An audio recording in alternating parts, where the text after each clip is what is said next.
1853 সালে বাবরি মসজিদকে ঘিরে প্রথমবারের মতো সহিংসতার ঘটনা ঘটে বলে জানা যায়। তখন ব্রিটিশ ঔপনিবেশিক প্রশাসন দুই ধর্মের উপাসনার জায়গা আলাদা করার উদ্দেশ্যে বেষ্টনী তৈরি করে।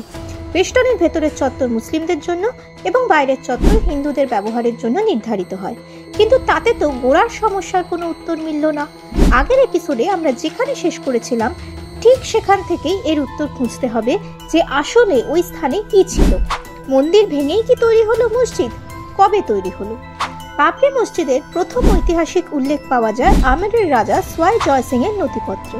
তিনি 1717 সালে ওই জমিটি এবং তার আশপাশের এলাকা কিনে নিয়েছিলেন মুঘল শাসকের থেকে।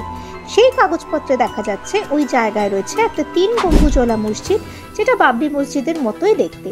তবে সেই স্থানকে উল্লেখ করা হয়েছে চটি, আর তার আশেপাশের অঞ্চল হলো চবুতরা, যেখানে হিন্দুরা আসে পুজো দিতে, কারণ ওইটি হলো রাম জন্মভূমি। জয়পুর মিউজিয়ামে এখনো রাখা আছে সেই নথি। 50 বছর পরে জেসুইট পাদ্রী জোসেফ টিফেনথেলারও বলছেন যে এখন এখানে মসজিদ হলেও একসময় এখানে জন্মেছিলেন বিষ্ণুর অবতার রাম, তাই এখানে হিন্দু মুসলমান দুই সম্প্রদায়ের মানুষই আসেন। তবে টিফেনথেলার একটা নতুন কথাও বললেন।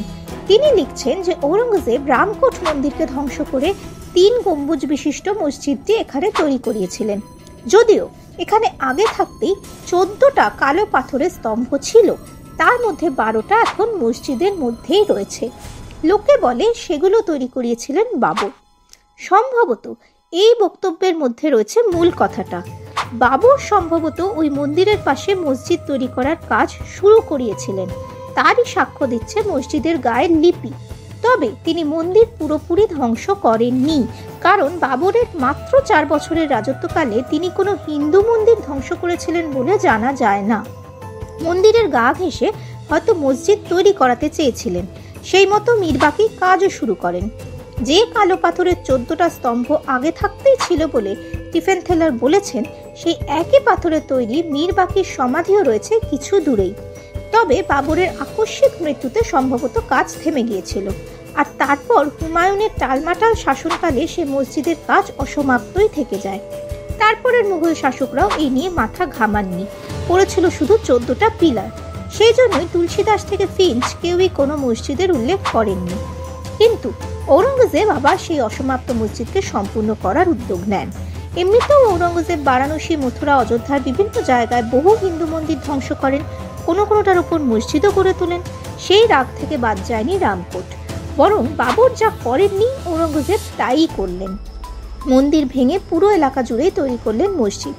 তবে তার মৃত্যুর পর সেই মসজিদ সমেত পুরো জমি কিনে নিলেন সোয়াই জয় সিং। কিন্তু তিনি মসজিদ ধ্বংস করেননি, বরং একই জায়গার ভেতরে মুসলিমদের নামাজ আর বাইরের চত্বরে হিন্দুদের নামগান শোনা যেতে লাগলো। কিন্তু তাতে কোনো সমস্যার সমাধান তো হলোই না, বরং 150 বছরের মধ্যে ধর্মীয় দাঙ্গা রীতিমতো ব্রিটিশ সরকারের চিন্তার কারণ হয়ে উঠল। আর এখান থেকেই রাম মন্দির বাবরি মসজিদ বিতর্ক নয়া মোড় নিল। কি হলো জানতে হলে চোখ রাখুন আমাদের চ্যানেলে। পরের পর্ব নিয়ে ফিরছি আমরা খুব শিগগিরই। আর কমেন্ট করে জানাতে ভুলবেন না কেমন লাগছে এই সিরিজ।